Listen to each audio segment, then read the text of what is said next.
What's up everyone? Dr. Jacob Wilson here, the Muscle PhD. And today's question, which really I haven't seen addressed anywhere, is should I train my neck? Well, we're going to talk about the godfather really of bodybuilding, and that is Arnold Schwarzenegger, right?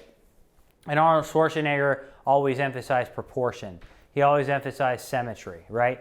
And he said it didn't look good like if you had big calves and small arms, or big arms and small calves, but he also brought neck into play. He said that your neck and your arms and your calves should be in proportion. It doesn't look right if you have big calves, big arms, and a small neck, okay? So if Arnold said it, then we're just gonna assume that it's fact, okay? And so I think the biggest thing, I do think that training your neck for symmetry purposes can't be super beneficial, okay? But the next question is, like, you never thought about, how do I train my neck? Like, I never train my neck, so how do I do it? Well, I want you to think about this. What does your neck do, right? It's essentially, it's the top of your spine, okay? And there's obviously a number of muscles around the neck, but in essence, they have two main purposes that we'll discuss, right? And the purposes are gonna be more what we call lateral flexion, okay? Or some people call lateral, like side bending, okay? And that's where you move your neck side to side, all right? And then of course we have flexion and we have extension, okay?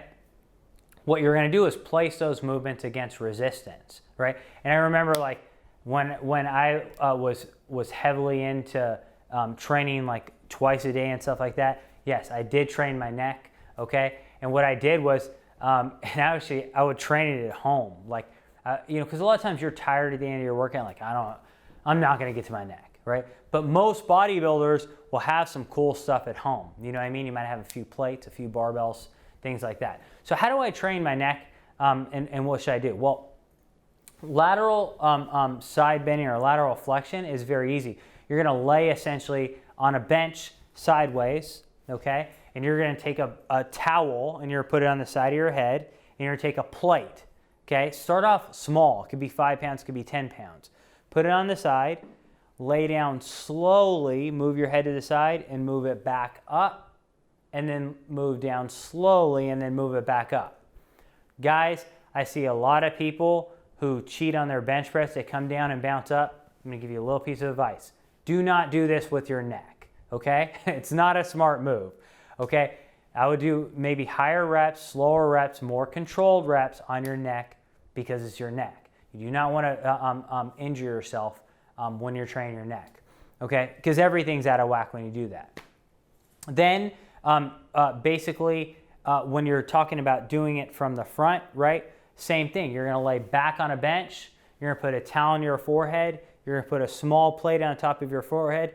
You are going to support that plate with your hand, and you're gonna go back, and you're gonna come up, and back and up, okay? For the back of your neck, you're gonna lay face down on a bench. Your head's gonna be over the bench. You're gonna have a towel on the back of your head. You're gonna put that plate on the back of your head. Use both hands. You're gonna put your neck down and up and down and up, okay? So basically, again, I would recommend like sets of 15 to 20, 3 sets of 20, 15 to 20 on each side. Do that once to twice a week, and you're gonna have a bull thick neck, right?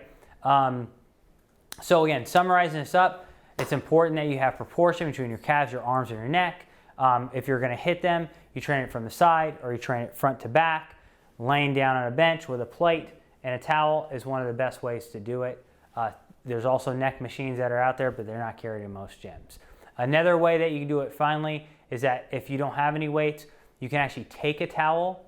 If I take the towel, I wrap it around the side of my head and hold it down, I can resist the towel here manually. I can do that back. I can do that this way as well, okay? You can also use bands. I can take bands that maybe I would train my glutes with or something like that. I can take the band, hold here, and resist against it standing up or moving this way, okay? Or I could take the band, hook it up to a pole, hook it up to a doorknob, put my head here, and move down and up. So guys, thank you so much. I will see you next time.